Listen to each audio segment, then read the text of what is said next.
Welcome to Sweety channel. అందరూ బాగున్నారా? మేము బాగున్నాం. మా పాప స్కూల్కి వచ్చామండి ఈరోజు. స్కూల్ యూనిఫామ్ తీసుకుందాం అని చూపించాను మీకు ఒకసారి. స్కూల్ చాలా పెద్ద గ్రౌండ్, చాలా బాగుంది అసలు. స్కూలు లక్షలు గ్రాండ్ లాగా ఉంటుంది ఇది.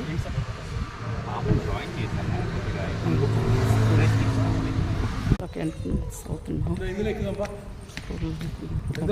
వెనకతలు చూస్తుంది. బస్సు ఉంటుంది, పాపకి షూ కూడా ఉంది